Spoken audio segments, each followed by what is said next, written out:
Because you only got a day at a time. This is the beginning of a new day. Let's have the best Monday we can have. You guys got me? Yes, sir. Y'all with me? Yes, sir. Never in my wildest dreams did I ever even imagine we'd be 1-2. Oh well, can't change it now. The question, this is the theme of the week for me. Yeah, I'm big on this. Like, I like to have a thought process. So what, now what? So what? We're 1-2. Now what? So what? Things haven't gone our way the last couple. Now what? With each new week comes a new opportunity. And to truly take advantage of that, we have to forget what happened in the past, avoid looking ahead, and simply live in the now. State champs. Be the state champs. So what? Now what? We got PBR, family on 2. PBR, family on 2. 1, 2, bam. So what, now what was kind of like, all right, they saw what happened last week. How are we going to respond? Like we got punched in the mouth. We got to get back up and start fighting back type deal. I want everybody in this group to think about like being out in the locker room the last couple weeks after the game. That feeling of like, I wish I could have done just a little bit more. Just a little bit more. Like what little bit more could I have done to help us play just a little bit better? I've done the same thing. I've been doing it. Yeah, the so what, now what mantra, it's something I've used for a few years, and really it doesn't matter if something good just happened or if something bad just happened. The thought process of so what, now what? Like, so what, we just won a game. So what, we lost a game. You got no control over whether you won or lost now. It happened. Address what happened, make the corrections, acknowledge the good, and then move on to the now. You know, now what? What are you gonna do now? That's all that you have the opportunity to control is what do you do now? And it's not what you do 5 days from now. It's not Saturday, it's what do you do today? Like, so I like to remind the guys, whether something good just happened or bad just happened, so what, now what? But you gotta earn it during the week. You don't just get to show up on Saturday. Everybody good? Yes, sir. So what? Now what? So what? Now what? All I know is what we got opportunity to do right now. So what? Now what? So what? Now what? What we're gonna do now? So what? Now what? What are we about to do? We're about to do something special. Yeah, linebacker, you want guys, number one, that are physical. Like, you have to play the game with physicality. You want guys that are tough. You want guys that are smart. You want guys that are good leaders. Don't give them respect, they ain't earned it. That care about their teammates. You want guys that are not afraid to speak up. Hey, no matter what, throughout the whole game, I keep everybody into it. The intangible traits, a lot of times at linebacker and also really quarterback, to me, are just as valuable as the tangible traits. You know, you need to have length and speed and athleticism, but the characteristics that make a great linebacker are oftentimes the things that lie within his heart and what lies within his head. Yo, you gotta earn it. That's when you really gotta earn it. And most importantly, you need people that can lead. I think that's the biggest, component playing linebacker that makes the position special and makes a kid special at the position is being able to make other people better at what they do, whether it's defensive linemen, DBs, guys who can make other people better are usually the ones you won't play in linebacker. Before anyone could lead, the linebackers first had to decide who they were going to be. In the beginning of spring, when we all got together, we wanted a word to describe us, and that was brotherhood.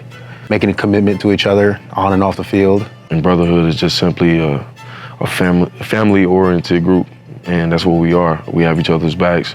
We make each other better every single day. We hold each other accountable. And as our leader, Coach Polk, he's an evangelist for that. So, each day we harp on that. Like, even when we break it down, when we go on the field, like, we break it down on brotherhood. 1, 2, 3, 4. Jack it off. Every brotherhood needs a leader, and the linebackers have found theirs in Coach Taylor Pope. I want to get it going. It's fun. Like, that's all it is. It's fun. It reminds me of, like, just youth football and coming out to, you got young coaches just fired up to be there and to coach and to really be invested in their job. And that's rare. It's not like that everywhere. So I'm really blessed. And, all of us in a linebacker room and on the team, just to have a coach like that and just to, he beats me out there sprinting and beats a lot of people out there. He has a motor on him, and it's so fun to watch, and it pushes me and it pushes everybody else. I try to just be upfront and honest with my guys. It's on us. Somebody got that. I try to provide a lot of energy and passion. because that's just who I am, and I'm very passionate about the game. I'm very passionate about them individually growing, and whenever they're successful, it makes me very proud. That's the reason why I do this, to see guys improve and guys be able to achieve what they want to achieve. We got to do it for Coach Polk, because like I said, like, he make a lot of sacrifices for us. And that's what it's about, just making a sacrifice every single day, like dying to self every single day, saying, hey, it's bigger than me every day. Like, not only just this room, but the team is bigger than me, so. That selflessness might not have always been there, but now it is a part of who we are. They realize, hey, real recognizes real. Like, hey, these other guys can play. Maybe somebody's got a different skill set than I do, and they kind of all just want to see each other succeed. And most importantly, I think they just want to win. They're there for you, and that doesn't just go for the linebackers. That goes for everybody. You know, whether it's just questions or, you know, let's go out to eat or anything like that. That's who they are. You know, it's really not black and white. It's just them. I wasn't always that person, you know, as a kid, and just growing up. My stepdad came in my life. He taught me that, like, as well as my mom. Like, she made a bunch of sacrifices for me to be here today. Like, I wouldn't be here without her. I think it's just in my heart. Like, it's in me. If we're saying that we truly do love each other, we care about each other, like, we're gonna go show that every day. It's a really close group, probably the closest group I've ever been a part of, coaching and probably even when I played. So I'm just blessed that I'm a part of it. Today, the Tulane Green Wave 1-2 on the season looks to end the non-conference slate the right way. The opponent today, the 2-0 Louisiana Ragin' Cajuns. For a game like this, all it takes is everything we've got.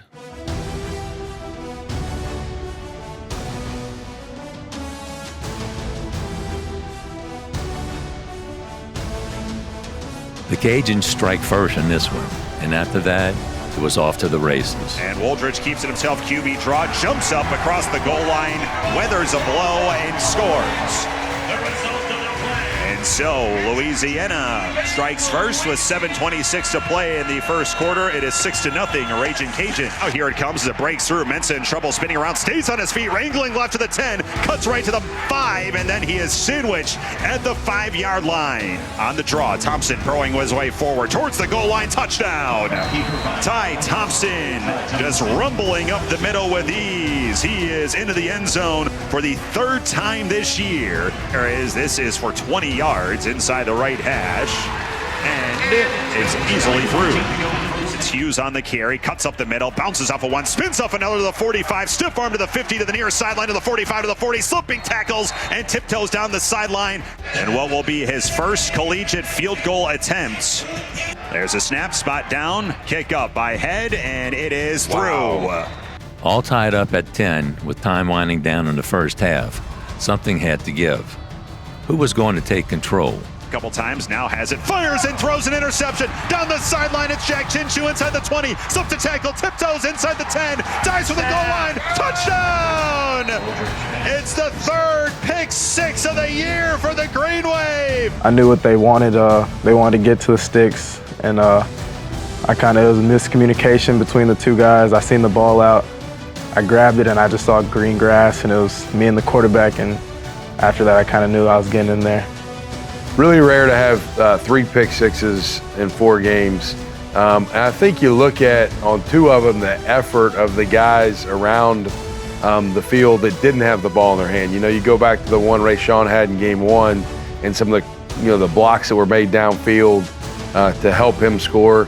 And then Jack's, Chris Rogers, who was plugging and kind of on a pressure from the inside linebacker spot, to see him pursue and the other guys behind the play pursue, to do everything they could to ensure that Jack was going to be able to get to the end zone. Don't wait on nobody to make that play. We're about to get the ball. Kickoff return. Possess it. Get whatever we can get. If we house call it, great. Pleasant will grab it at the 6. Angles to the center of the field. Now it cuts up to the 20, to the 25, past the sideline 30, down the sideline 40, to the 50, and he breaks away down the 40, down the sideline 30, 20, 10, 5, touchdown! Every now and then, things happen just like you draw them up. You're relying on the man next to you, and it goes vice versa. You know, Ray, after that play, he came straight to us as blockers, and he said, "Thank y'all." And like he said, you know, we're relying on each other, and it can't be possible with, you know, with him not having the speed he has and the vision he has. And he said it's not possible without us being the blockers that we are. Anytime you score on special teams, you should win the game. When you score on special teams and defense, you should always win the game. And, you know, Rayshon's kickoff return was such a momentum shift in the game at that time. We came out and said, hey, we need to score on this first drive. Well, we scored on the kickoff return, which is such a big play. And we had sort of a feel for where we could hit the return based upon what we thought they were going to do on their kickoff team. And as Coach Mack would say, we broke the code. The Cajuns would have an answer for the big play.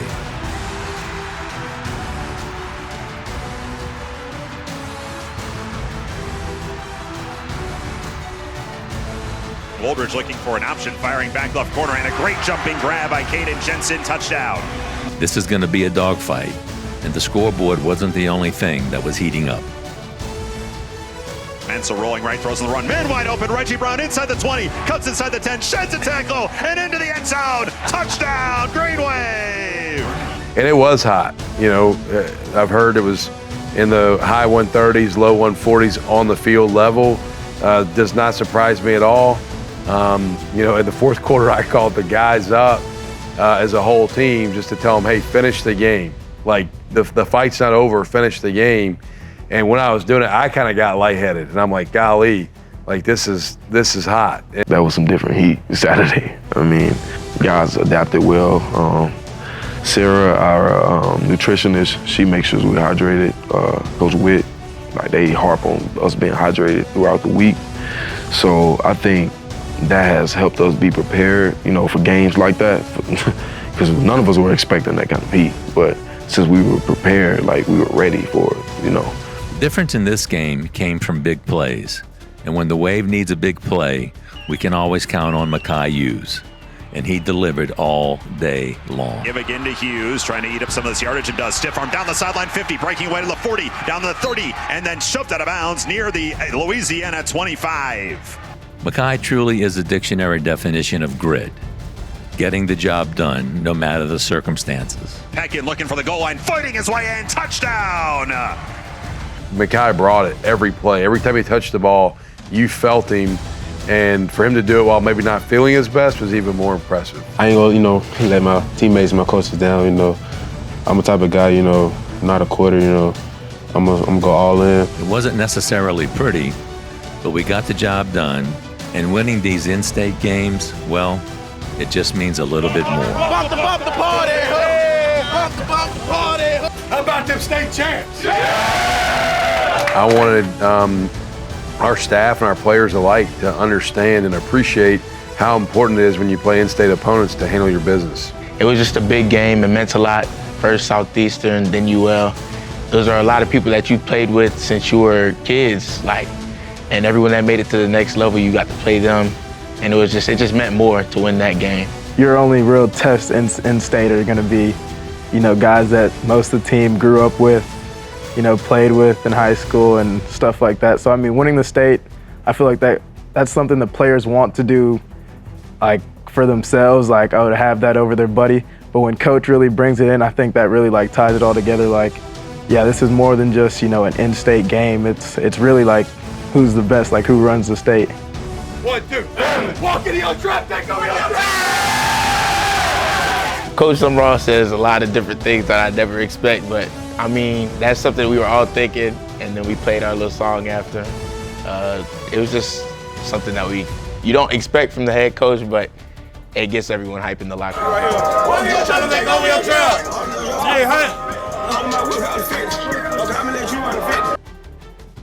There are two sides to every game, but in the end, family always comes out on top. Yeah, I mean, me and my brother, we've only played on the same team since high school. So it was cool finally being able to play against them. We both play defense, so we went out there and we said, let the best man win, and you know, the Wave's gonna win.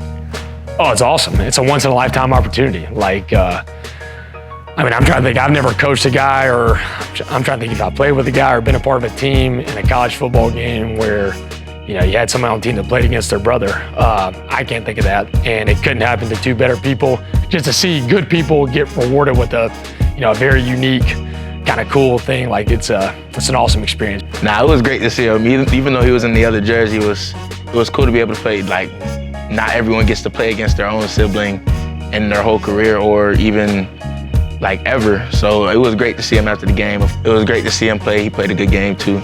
So it was great. The whole family was out there and everyone was very supportive.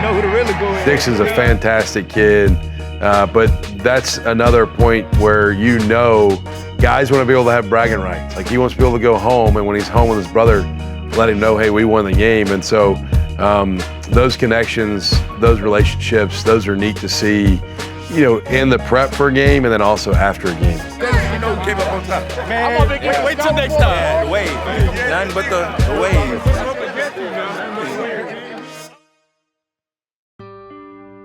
A new season starts today, and the margin for error is only getting smaller.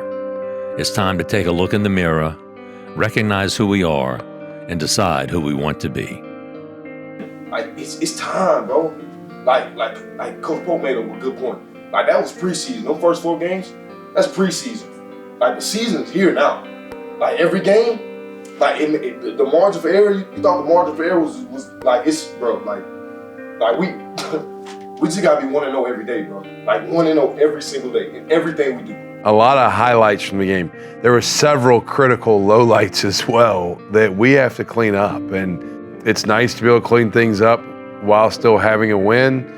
But if we don't get a lot of those things fixed, we're not going to get the outcomes we want moving forward. And so it's one of those deals where we all understand there's got to be better detail, there has to be better discipline, there has to be more urgency in doing your job to an elite level on every play. We've lost in the fourth quarter most of these games, and we know what we need to do. It's tackling, it's fending off the right people, but it all starts in practice, like getting those reps high speed, because you can't replicate the speed that you're going to get in game without putting in the full effort in practice. It's not an effort issue. I think we just need to be more detailed. Whether it's taking the right steps, eyes in the right place, progressions, post-snap, I think we just need to be more detailed and just clean up the little things, the real tiny, minute details. And once we clean those things up, I think we can really turn it around defensively.